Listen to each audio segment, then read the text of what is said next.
Everyone thought it was just another routine hearing until the senator's wife broke the silence. She pulled out her phone in the middle of court and dialed her powerful husband like the rules didn't exist. 20 seconds later, Judge Judy's expression froze. The audio echoed through the room. Gasps erupted, secrets spilled, lies collapsed, and in that instant, Judy didn't just expose the senator's wife, she ripped open the truth about the man behind her, the power pulling the strings, and the scandal they never wanted the world to hear. Before we dive in, tell me, where are you watching from? Don't forget the subscribe button. The courtroom feels different now, charged, electric, the way air feels before a storm breaks. The gallery leans in, sensing something important has already happened, even if they cannot yet name it. Evelyn sits perfectly still at the defendant's table, her hands folded with the precision of someone trained for public scrutiny.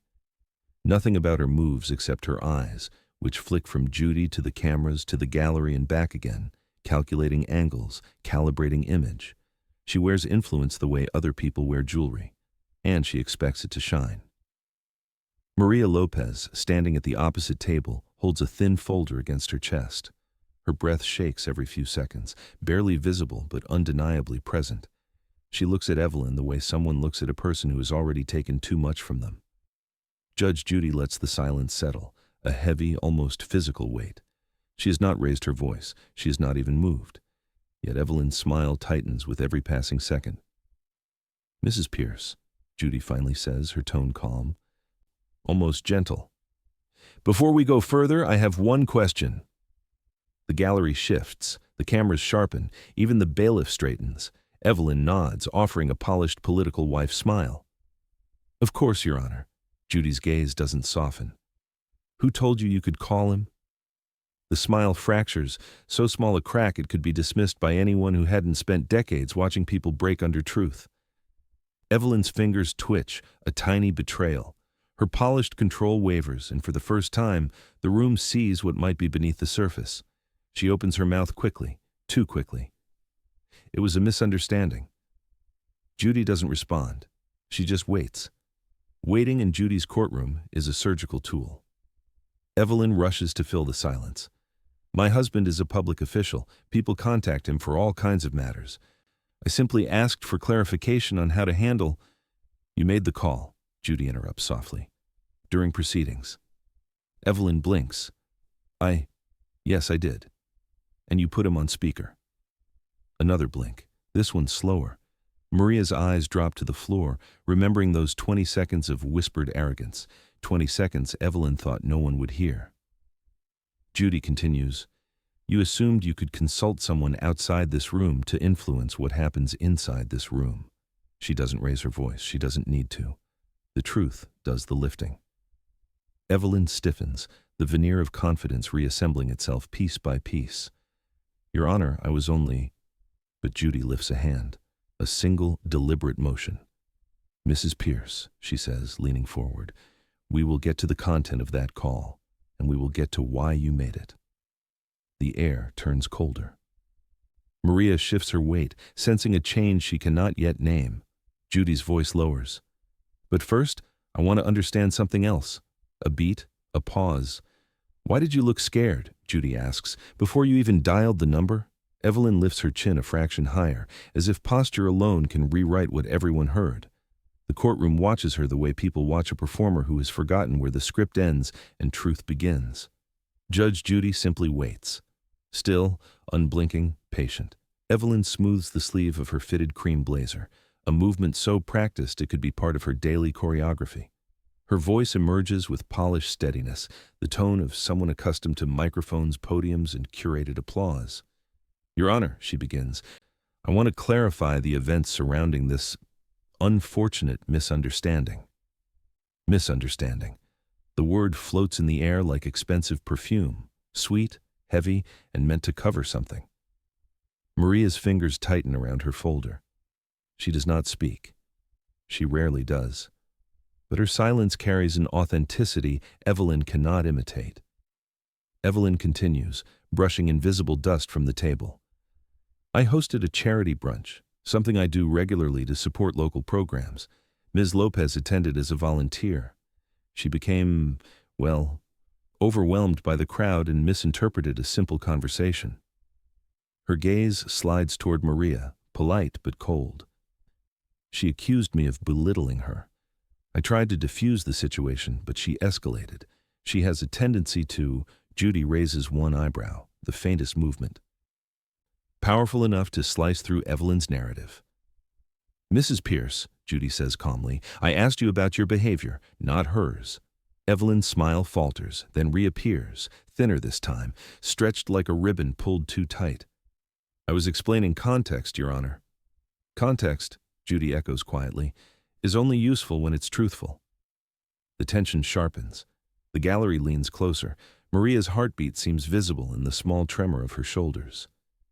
Evelyn shifts tactics. It's visible in her posture, the tilt of her head, the softening of her tone. Your Honor, I have dedicated my life to public service and supporting my husband's responsibilities. I'm under enormous pressure to maintain order and professionalism. That day, I simply did what I thought was best. Judy studies her, a gaze that feels like a slow zoom in, revealing cracks makeup cannot hide. And calling your husband during this hearing, Judy says, was part of maintaining professionalism? Evelyn swallows. The room notices. I only wanted accurate guidance, she says, softer now. I didn't want this situation misrepresented. We deal with sensitive matters often. Maria finally looks up. Her eyes meet Evelyn's. There is hurt there, yes, but also something steadier, something Evelyn cannot read. Judge Judy shifts her attention. Ms. Lopez, she says, you brought a folder with you. Maria nods. Her fingers tremble as she steps forward, placing the folder on the podium. She does not open it yet. She doesn't need to. The weight of it already shifts the room's gravity. Judy nods toward it. Go ahead. The latch clicks open, soft but loud enough to steal the breath from the gallery. Evelyn goes perfectly still. Photos, timestamps, printed messages, proof. Her smile fades inch by inch, replaced by something colder. Recognition. Judy's eyes narrow, fixed on Evelyn. Mrs. Pierce, why does your timeline not match what's in this folder? The folder sits open like a wound, quiet, undeniable, waiting to bleed truth into the room. Evelyn's breath stalls, barely audible but unmistakably real. Maria's fingertips hover above the first page, steadying themselves before the storm breaks. Judge Judy leans forward just slightly, enough for the air in the courtroom to shift. The gallery stills. Even the hum of the overhead lights seems to dim. Maria inhales carefully, the way someone does when they're forcing courage into their lungs. She lifts the first photograph. A timestamp glows in the corner like a small, merciless spotlight. This was the morning of the brunch, Maria says quietly. 10:32. Evelyn stiffens. Her eyes dart toward the screen as if willing the timestamp to vanish. Maria's voice trembles, but she does not stop.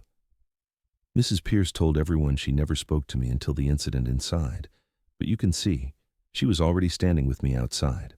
The photo shows Evelyn facing Maria near the venue entrance, not with the warm smile she claims, but with a pointed finger and a face twisted in irritation. Gasps whisper through the gallery. Evelyn straightens, her smile snapping into place like a shield. That image is taken out of context. I was asking her a simple question about setup. Mrs. Pierce, Judy cuts in gently. You described your first contact as pleasant. That does not look pleasant. Evelyn's jaw tightens. A single photo can be misleading. Maria flips to the next page without looking at her. Printed texts, dozens. Mrs. Pierce messaged me 3 times after the brunch, Maria says softly. I didn't respond. Then I received these. Judy's eyes scan the page. These numbers match the area code used by your husband's staff. Evelyn blinks too fast. I would never involve his office in something so trivial. Maria nods once, painfully, but someone did. Judy turns her attention to Evelyn. Do you recognize any of these messages? Evelyn hesitates, just long enough for the truth to reveal itself. No, she says, but the word lacks air. Anyone can spoof a number. The gallery reacts, soft disbelief rolling like a wave. Maria closes the folder halfway.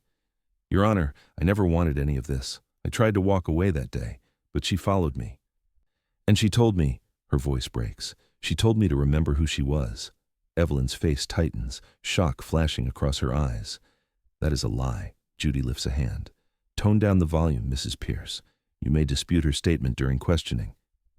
But the room already feels different, heavier.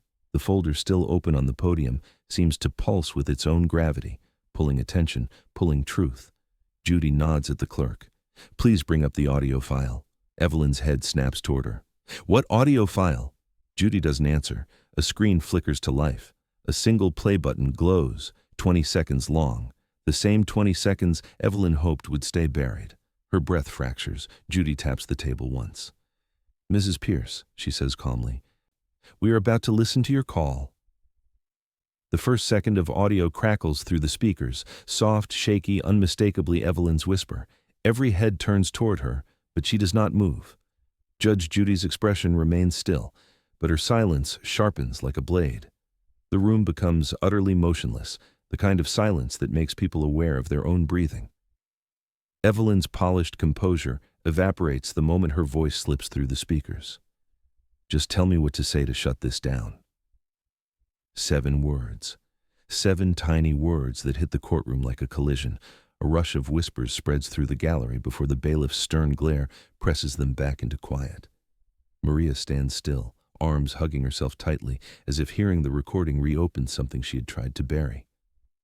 Evelyn closes her eyes for half a second, barely a blink, barely a reaction, but enough for Judy to notice, enough for the room to notice. It is the first truly honest moment the courtroom has seen from her. The audio continues. She is nobody. I just need this handled. Again. The room gasps, not loud but collective, an instinctive reaction, the sound of people hearing truth they were not prepared for. Evelyn's head snaps up. That, Your Honor, that is taken completely out of context. Judy raises her hand, and the rest of the recording fades into a hum of background noise. Mrs. Pierce, before you speak, I want to remind you, this is your voice. Evelyn tries to smile, but her lips cannot hold the shape. I was frustrated. People say things when they are frustrated. Judy leans back in her chair. Frustration doesn't explain your choice of words or your tone. Evelyn opens her mouth again, but Judy's gaze pins her in place. Again, Judy repeats, tapping the desk lightly. A very specific word. Evelyn shifts. Yes, but not an accident, Judy continues. Her voice is calm, almost cold in its precision. You said, handle this again, not help me, not clarify. You said, again. Maria looks at the floor, as if those 7 letters reopen wounds she hoped the court would close. Judy turns to her. Ms. Lopez, have you ever filed a complaint against Mrs. Pierce prior to this? Maria shakes her head. No, I tried to avoid her after that day. Judy nods slowly. Then again doesn't refer to you. She lets the implication settle like dust across the room. Evelyn flinches. Your Honor, you're twisting. No! Judy's voice cuts clean through the air. I'm listening. Evelyn tries to respond, but the words tangle.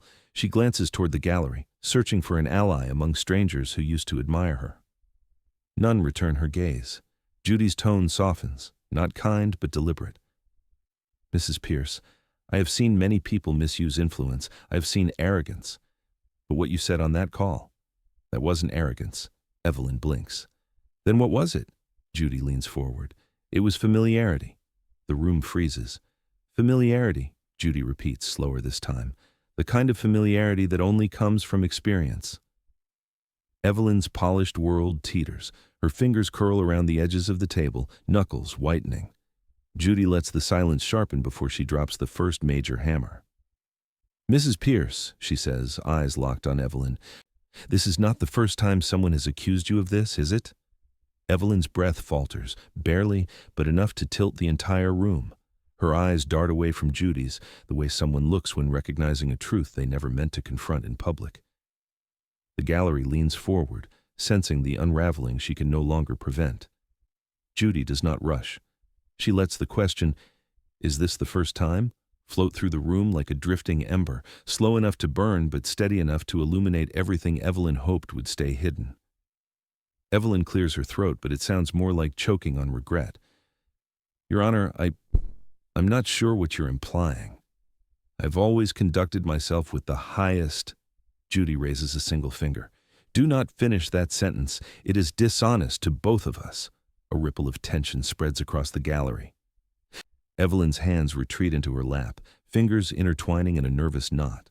Her posture remains perfect, but the illusion of control has already begun to fracture. Judy looks to the clerk. Bring me the informal complaint file. Evelyn's head snaps up. Informal? There is no such thing. If someone made a claim, it would have been dismissed. People target public figures all the time. You cannot treat every baseless rumor as rumors, Judy interrupts softly. Do not come with timestamps, Mrs. Pierce.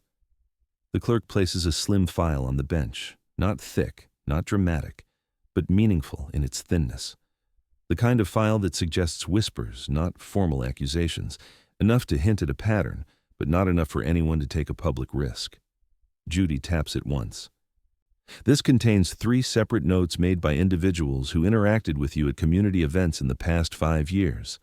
Evelyn's pulse visibly jumps in her throat. These are not lawsuits, Judy continues, and they were never escalated. But each one describes behavior similar to what Ms. Lopez reported today. Evelyn's breath trembles, just once.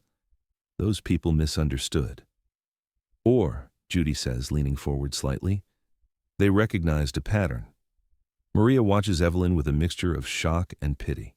She never imagined she was part of something larger, something practiced. Judy lifts the first page from the file. A volunteer from a literacy fundraiser. She said you told her to know her place when she questioned a seating chart. The gallery murmurs. Judy lifts the second page. A staffer from a food bank event. She said you called her replaceable. The murmurs grow louder. Judy's voice lowers. And the third, she glances toward Maria. A young organizer who tried to suggest a schedule change. She reported that you told her people like you should be grateful to be included. Maria's eyes widen. She has heard those words before. Too close, too familiar. Evelyn shuts her eyes. Your Honor, I never meant, Judy cuts in. Mrs. Pierce, meaning matters less than impact. These complaints were never pursued because these women walked away. Ms. Lopez is the first who refused to. Evelyn opens her eyes slowly, and for the first time, the arrogance is gone. In its place is fear, quiet, fragile, and painfully real. Maria looks down at her folder, suddenly understanding the weight of her own courage. Judy lets the moment settle before she speaks again. Her voice steady as stone. Mrs. Pierce, Judy says quietly, where were you really going that morning, before the brunch began? Evelyn hesitates, not long, not dramatic, but long enough for the truth to flicker behind her eyes. The courtroom feels that hesitation. It tightens the air. It darkens the light. Judge Judy watches her the way a lighthouse watches a ship pretending it is not drifting toward rocks. The question hangs between them. Where were you really going that morning? Evelyn opens her mouth. Nothing comes out. She closes it again, inhales, and tries once more. I was headed to the venue, she says, but even she flinches at how weak that answer sounds. Judy tilts her head. At 7:45 in the morning? The event was at 11. A quiet gasp ripples through the gallery. Maria looks up sharply. The realization settling in her posture, Evelyn forces a smile that does not reach her eyes. I like to prepare. It was an important day. Judy lifts one eyebrow, a movement that slices through pretense more efficiently than any gavel ever could. Mrs. Pierce, you are many things, but you are not sloppy. If you were truly preparing, you would have logistics, calls, staff. Instead, you were alone, driving in circles. Evelyn's composure falters. You checked my movements? No, Judy replies softly. Your inconsistency did. Maria steps forward, her voice barely above a whisper. Your Honor, I didn't know she was there early. I didn't see her until later. You were not meant to, Judy says, eyes still on Evelyn. Evelyn wrings her hands, another crack in the polished shell she has worn for years. I was clearing my head, she says quickly. There was tension at home. I just needed time. But Judy hears it. The wobble, the drift, the lie wrapped in a sliver of truth. Mrs. Pierce, Judy says, voice low, the morning only stopped making sense when you tried to make it perfect. Evelyn blinks rapidly, as if trying to stop tears she refuses to acknowledge. Maria swallows hard. Your Honor, something else happened after the brunch, when I left. A man followed me to my car. The room stiffens. Judy turns to her. Did he speak to you? No, Maria whispers. He just stared, like he wanted me to know he was there. Evelyn's head snaps toward Maria. I had nothing to do with that. But her voice cracks on the last word. Judy notices. The gallery notices. Everyone notices. Mrs. Pierce, Judy says, when someone is followed, there is always a reason. And that reason usually begins long before the moment itself. Evelyn shakes her head. I didn't send anyone. I wouldn't do that. But the panic in her tone betrays her fear, not of guilt, but of something else. Something behind her, something larger than her. Judy leans closer. The man on the recording, your husband, what did he tell you that morning? Evelyn's jaw locks. Nothing. He said nothing. Then why? Judy asks, voice deadly calm. Did you say, I won't mess this up again before the call even connected? Evelyn freezes. Maria's breath catches. The gallery collectively stops moving. Judy folds her hands. Mrs. Pierce, we need to talk about the man on the phone.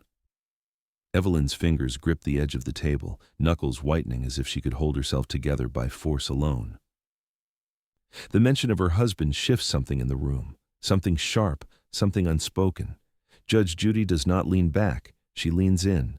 The air thickens, heavy with the name no one wants to say out loud. Senator Pierce. Evelyn swallows hard, trying to hide the tremor that crosses her lips. My husband is irrelevant to these proceedings, she says, but the sentence fractures in the middle, betraying her fear. Judy doesn't blink. Mrs. Pierce, men with power often stay irrelevant until the truth forces them into relevance. A low murmur ripples through the gallery. The bailiff shoots the room a warning look, but the tension is too thick to fully quiet. Evelyn's composure snaps back into place like muscle memory. He had no involvement in this situation, she states firmly. I contacted him out of panic. That is all. Judy folds her hands. Panic is a reaction. Your call was preparation. Evelyn straightens. That is not fair. It is not supposed to be fair, Judy replies calmly. It is supposed to be factual. Evelyn's breath hitches. Her gaze drops to the table before she forces it back up. I want to make something clear. My husband did not ask me to call him. Judy nods slowly. Then tell me this. Her voice softens, but the softness is a warning. If he did not tell you to call him, did he tell you to lie for him? The blow lands. Evelyn recoils, almost visibly shrinking. No, she whispers. No, you're twisting things. Maria's eyes widen. She clutches her folder closer, sensing a truth she never expected to hear. Judy lifts a hand. Let me help you, Mrs. Pierce. Right now, you are using every tool you know. Charm, composure, avoidance, to shield the wrong person. I am shielding myself, Evelyn fires back, but the words ring hollow. Judy tilts her head. Then why does your voice crack every time I say his name? Silence falls like a curtain. The gallery watches Evelyn, really watches her, for the first time without the shine, without the political glow, without the armor. Her breathing is shallow. Her shoulders tremble ever so slightly. She looks less like a senator's wife and more like a woman walking across thin ice with no idea where it will break. Judy continues gently, Your husband is a public official, a powerful one.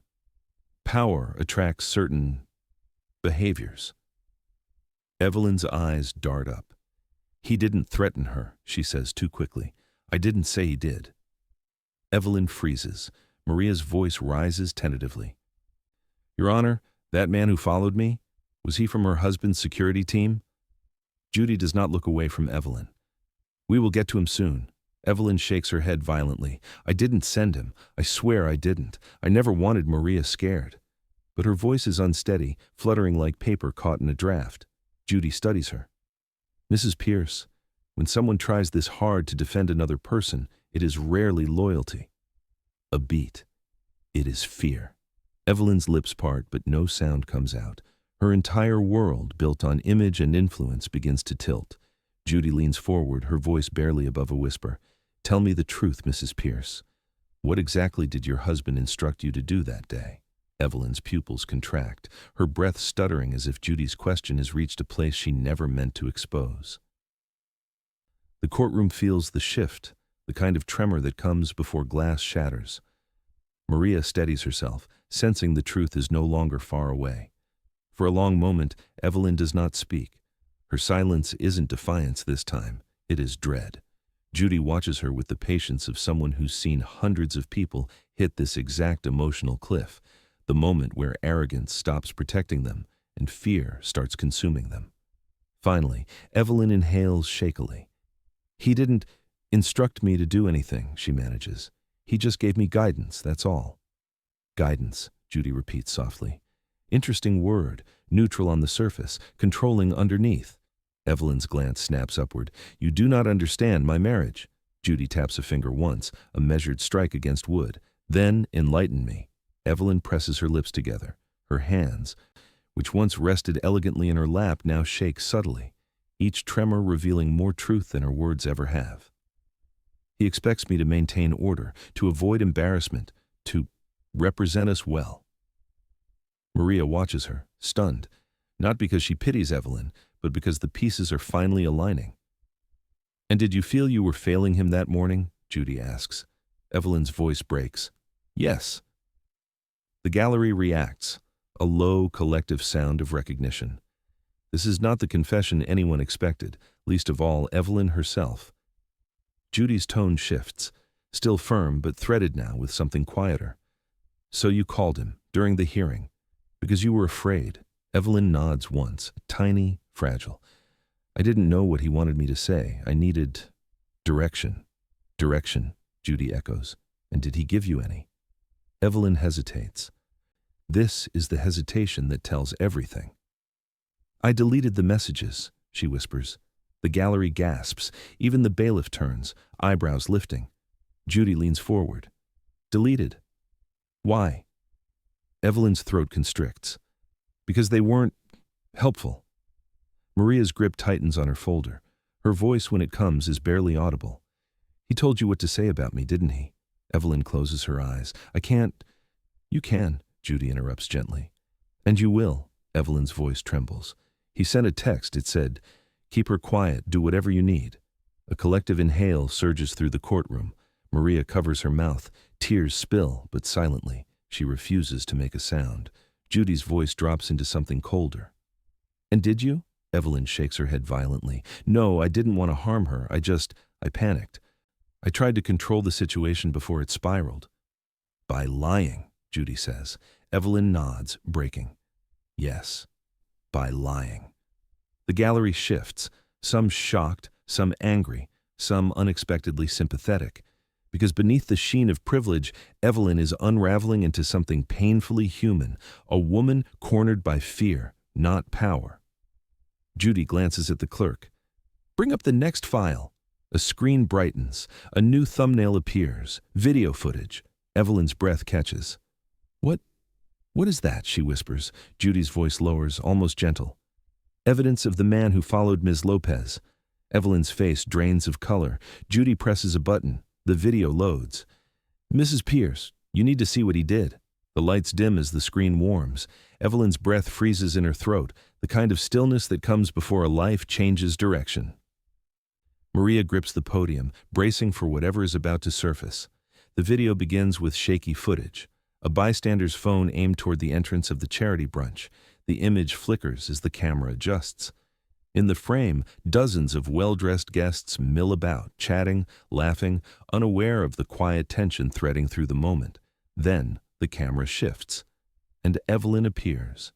She is not smiling. She is not gracious. She is not the polished figure who walked into Judy's courtroom. She stands inches from Maria, her expression tight and venomous, her finger jabbing toward the volunteer sign-up sheet Maria holds. The audio is faint, but the tone is unmistakably sharp. You do not question me, Evelyn's voice hisses through the speakers. Not today, not ever. The gallery gasps. Even those inclined to defend her earlier sink into stunned silence. Evelyn covers her mouth, horrified. I didn't know someone was recording. That, Judy says slowly, is the problem. The video continues. Behind Evelyn stands a man, tall, expressionless, wearing a dark suit. He glances at Maria, then leans toward Evelyn, whispering something that makes her stiffen. Maria's hand flies to her chest. That's him. That's the man who followed me. Judy nods. I know. The camera zooms slightly as the man steps forward, scanning the crowd with clinical detachment as though assessing threats. His presence alone alters the energy of the scene. You can see Maria shrink back, her shoulders curling inward like someone bracing for impact. The clip continues. Evelyn turns away from Maria and pulls out her phone. Her movements are frantic, almost desperate. Should I call him? She whispers to the man. The man nods. The gallery lets out a collective breath, slow, heavy, enraged. Maria recoils. So she wasn't panicking because of me. She was panicking because of him. Judy's gaze flickers to Evelyn. Mrs. Pierce, you said your husband did not instruct you to call, yet his employee clearly encouraged it. He's not his employee, Evelyn sputters. He's a consultant, a scheduler. I don't know why but the lie disintegrates before it fully forms. The man in the video turns slightly, revealing more of his face. Judy pauses the frame. Gasps erupt through the room as recognition dawns. Judy's voice cuts through the silence. This man has appeared in 2 other community disputes where complaints against you were quietly dismissed. Evelyn shakes her head. No, he wasn't there for me. He was assigned to protect the senator's image, Judy finishes, and by extension, yours. Evelyn collapses into her chair, face buried in her hands. Maria exhales shakily. The relief is not victory. It is validation. Judy's voice lowers. Mrs. Pierce, this fixer wasn't following Maria. He was following you and controlling the situation around you. Evelyn's shoulders tremble. The truth is no longer a line she crossed. It is a wall collapsing around her. Judy leans forward. Evelyn, what exactly did he tell you to threaten her with? The paused frame of the fixer lingers on the screen, his eyes flat and unreadable, like a man carved from stone rather than conscience. Evelyn stares at the image as if seeing a ghost she never meant to summon into daylight. Judge Judy folds her hands, ready to peel back the truth Evelyn has been terrified to name. Mrs. Pierce, Judy begins, her voice quiet but razor sharp. This man has been present in 3 separate incidents involving your behavior. Why? Evelyn flinches. She drags her palms down her thighs, leaving faint streaks where her foundation has smudged. Your Honor, I didn't ask him to be there, she whispers. He just appears sometimes. My husband sends him to keep things organized. Organized? Judy repeats. Is that what you call what happened to Ms. Lopez? Maria swallows, recalling the cold eyes watching her from across the parking lot. She nods once, small but trembling. Evelyn closes her eyes, her voice barely audible. I didn't know he followed her. I swear I didn't. Judy does not let her off the hook. But you knew he was there for you. The truth hits Evelyn with the weight of a falling beam. Her shoulders cave inward. She nods, defeated. He always stands just far enough away so no one questions him. But I see him. Her voice cracks. I always see him.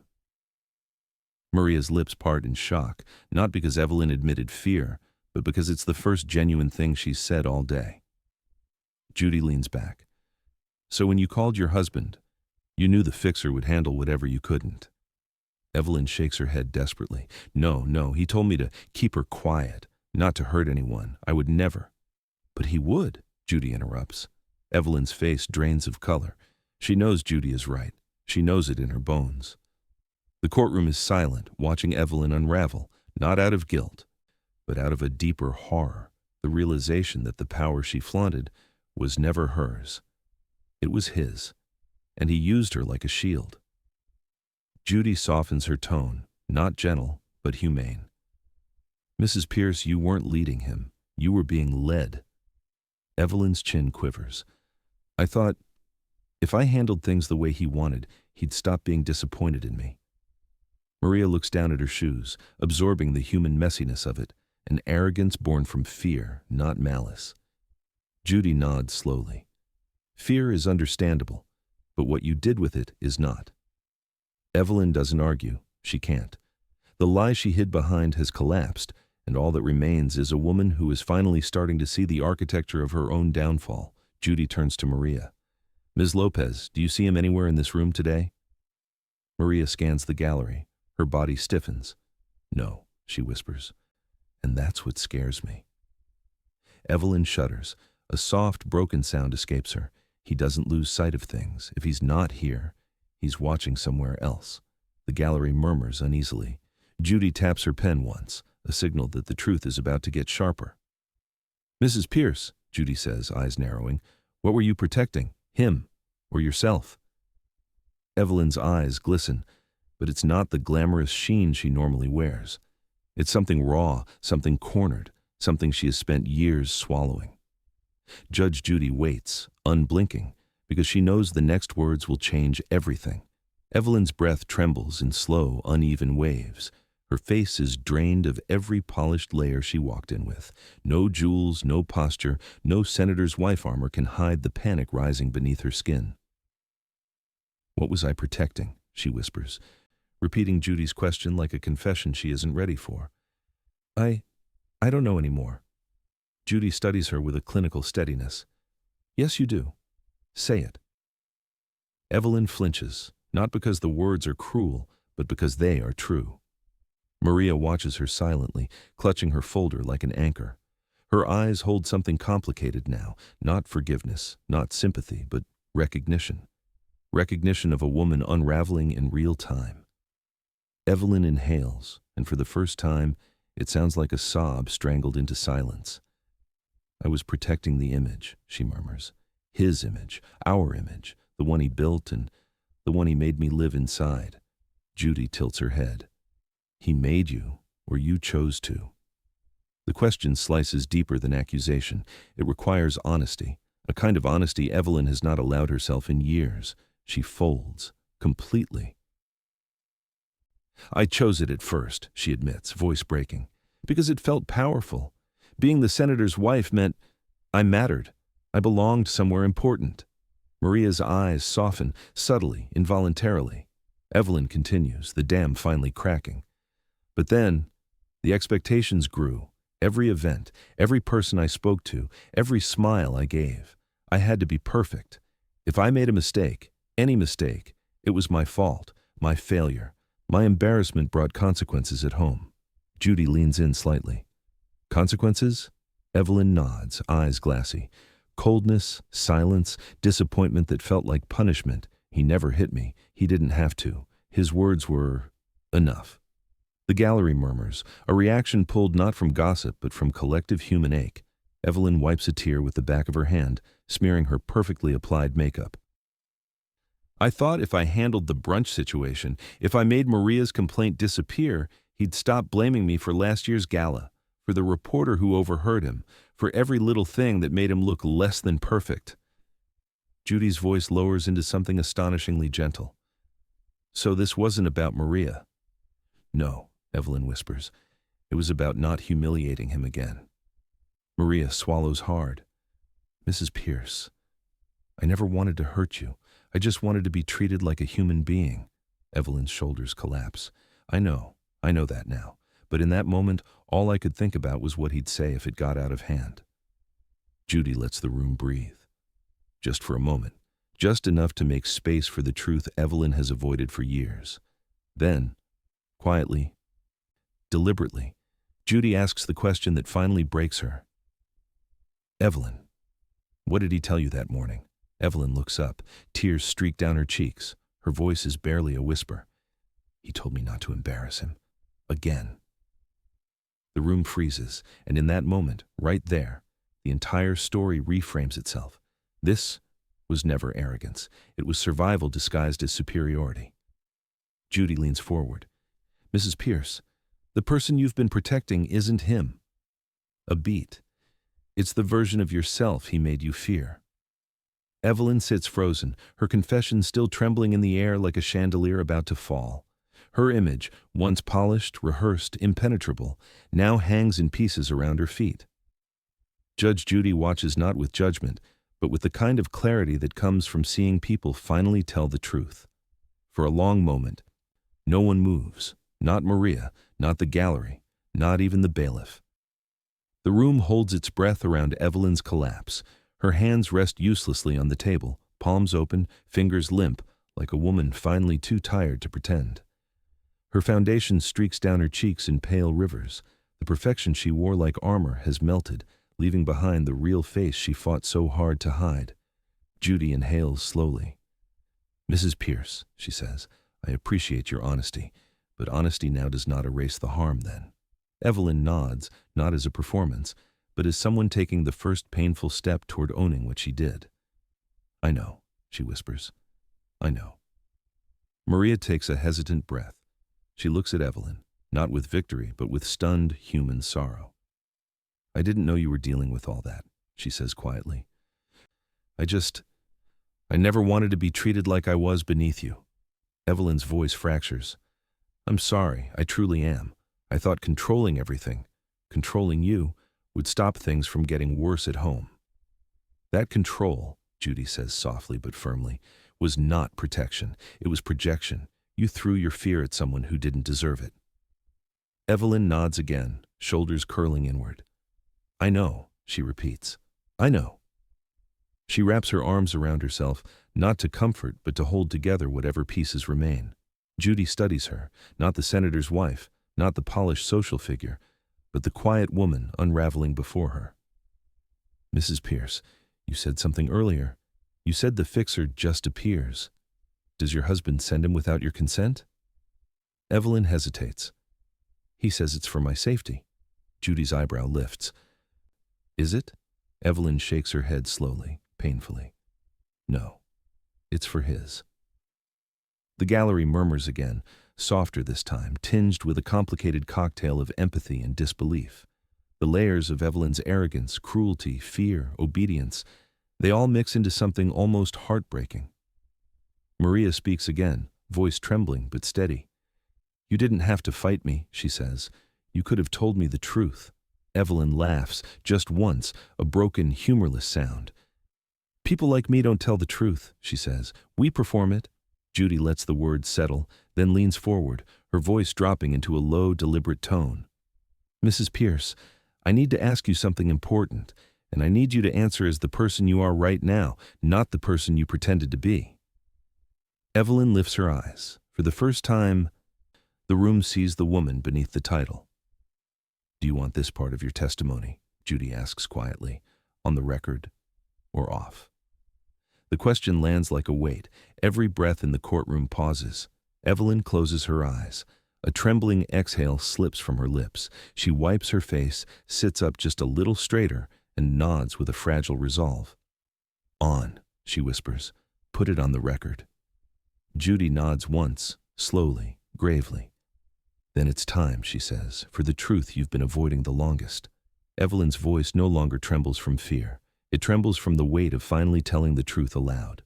Judge Judy watches her with steady patience, knowing that once this door opens, it cannot be closed again.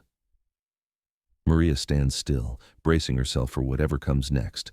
Evelyn inhales slowly, each breath shaky, as if her lungs are relearning how to function without permission. Her hands rest flat on the table, palms exposed. No more fists, no more clutching the image she once wore like armor. Judy speaks softly. "Whenever you're ready."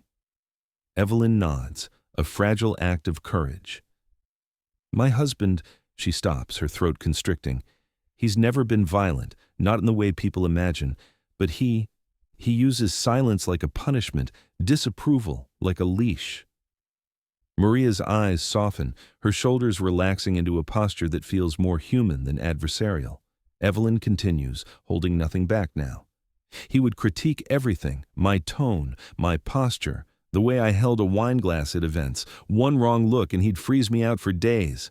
Her breath trembles. "He said I made him look weak." Judy nods slowly.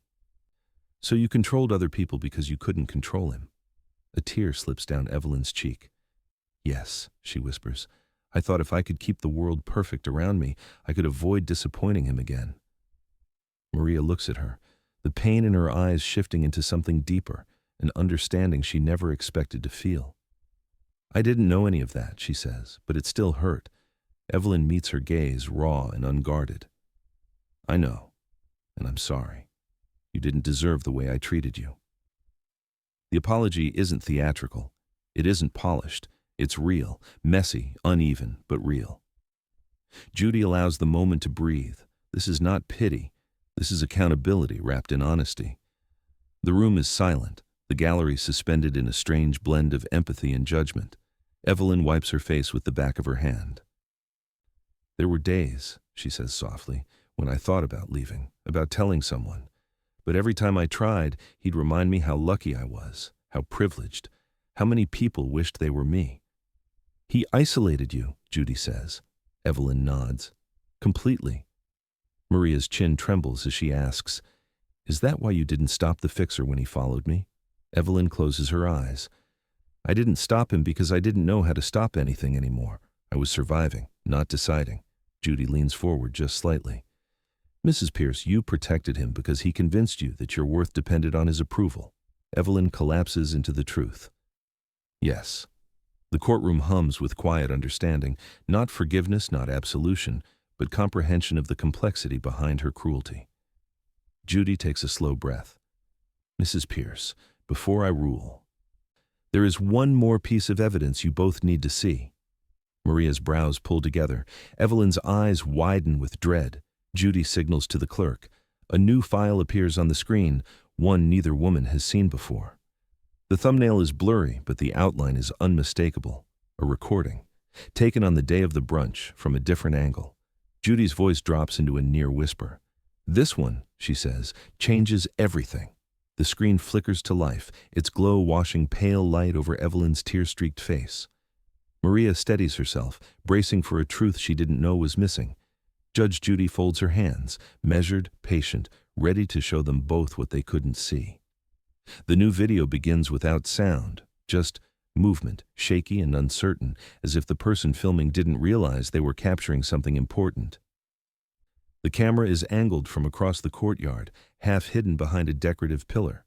The brunch venue is visible in the background, flowers swaying in the warm morning breeze, oblivious to the tension unfolding beneath them. At first, the footage shows nothing unusual, just guests arriving, volunteers coordinating, Evelyn moving toward the entrance. Then it zooms slowly, almost accidentally. The fixer appears on the left edge of the frame, leaning against a wall, arms folded, eyes locked on Evelyn with an unsettling stillness, not scanning the crowd, not assessing threats, watching her. Maria inhales sharply. Evelyn's hand covers her mouth. The video continues. Evelyn steps into frame, shoulders rigid, eyes tight with something that looks painfully familiar now. Fear, not annoyance, not irritation. Fear. She hasn't yet seen Maria. She hasn't yet confronted anyone. She hasn't yet spoken a single harsh word, but she's already unraveling. Judy speaks softly, her voice lowering into something almost reverent. "Mrs. Pierce, this is you, before you spoke to Ms. Lopez, before any conflict, before any complaint." The camera jerks slightly as the person filming adjusts their grip. The fixer steps forward. He whispers something into Evelyn's ear. Her entire posture collapses. A small, near-silent shudder moves through her body. Maria covers her own mouth, not out of fear, but realization. "She wasn't angry at me," she whispers. "She was already breaking." Evelyn's tears spill, silently, helplessly. She shakes her head slowly as the footage shows her lifting her phone, hesitating, and then pressing her husband's number with a trembling thumb. Judy lets the silence work, letting the truth settle into the places where assumptions once lived. "You weren't preparing for a confrontation," Judy says. "You were trying to survive one." Evelyn collapses into herself, shoulders buckling. "I was so scared," she whispers. "He told me, after the last event, that I made him look incompetent, that if I embarrassed him again—" She can't finish. Her voice breaks. Maria steps forward, not close enough to touch, but close enough to be heard. "I didn't know," she says quietly. "But even if someone is hurting you, it doesn't excuse hurting someone else." Evelyn nods through tears. "I'm sorry. I truly am." Judy rises slightly, her voice firm now, grounding the room. "What this video shows is important, not because it absolves you, Mrs. Pierce, but because it reveals the truth behind your behavior. The screen freezes on Evelyn, eyes wide, shoulders tense, fear etched into every muscle. It is a mirror neither woman expected to see. Judy closes the file, her tone turning final, steady, unshakable. "It's time," she says, "to deliver judgment." The courtroom is still, so still it feels like the room is holding a collective breath. Evelyn stares at the table, Maria clutches her folder, and Judge Judy rises just enough to command the entire space without raising her voice. The verdict isn't just coming, it's already in the air. Judy places both hands on the bench before speaking, her voice low and steady, clear enough to cut through every lingering emotion in the room. "This case," she begins, "is not about politics. It is not about status. It is not about image. It is about choices. And the consequences of those choices." Evelyn lifts her eyes, fragile, drained, stripped of every protective layer she hid behind for years. Maria stands tall, not triumphant, but grounded in the truth finally on her side. Judy nods toward Maria. "Ms. Lopez, you were intimidated, dismissed, and followed by someone acting on behalf of Mrs. Pierce's household. You showed restraint and dignity in the face of behavior no volunteer or any person should have to endure. The court finds in your favor." Maria gasps softly, tears filling her eyes. A mixture of relief and validation washes over her, steady and warm. Judy turns to Evelyn, her voice shifts. No cruelty, just uncompromising clarity. "Mrs. Pierce, you misused influence. You lied. You attempted to manipulate the truth because you were afraid of the consequences at home. Fear does not excuse your actions, but it does explain them." Evelyn nods, tears streaking down renewed paths along her cheeks. "As a result," Judy continues, "you are ordered to compensate Ms. Lopez for damages stemming from intimidation and emotional distress. You will also issue a formal written apology and attend a third-party accountability and restorative conduct program." Evelyn bows her head. She doesn't argue. She doesn't flinch. She simply accepts. Judy's voice lowers, gaining weight. "Regarding the fixer's involvement, this court cannot rule on actions outside its jurisdiction. However, I am referring his conduct and the surrounding circumstances to the appropriate authorities for review." A wave of whispers spreads across the gallery, shocked, impressed, relieved, not a punishment for the sake of punishment. A step toward accountability. Evelyn wipes her face again, her voice trembling. "Your Honor, thank you for not humiliating me." Judy's gaze softens, but only slightly. "Humiliation is not justice. Consequence is." Evelyn nods, understanding the difference at last. Maria steps forward. "Mrs. Pierce, I accept your apology. I hope you find space to heal from whatever pain made you treat people that way." Evelyn's breath stutters, her gratitude silent but palpable. Judy leans back in her chair, the emotional storm settling around her like dust in sunlight. "This court expects growth," she says. "Not performance, not image. Growth." She lifts her gavel. A single crack echoes through the room like a moral heartbeat. Judgment for the plaintiff. The gallery exhales, relief, closure, clarity. Maria hugs her folder to her chest. Evelyn stands slowly, fragile but honest, as if taking her first unsteady steps in a world where truth is no longer her enemy. Judy watches her go, eyes steady, voice calm. Arrogance collapses fast, but truth knows how to stand.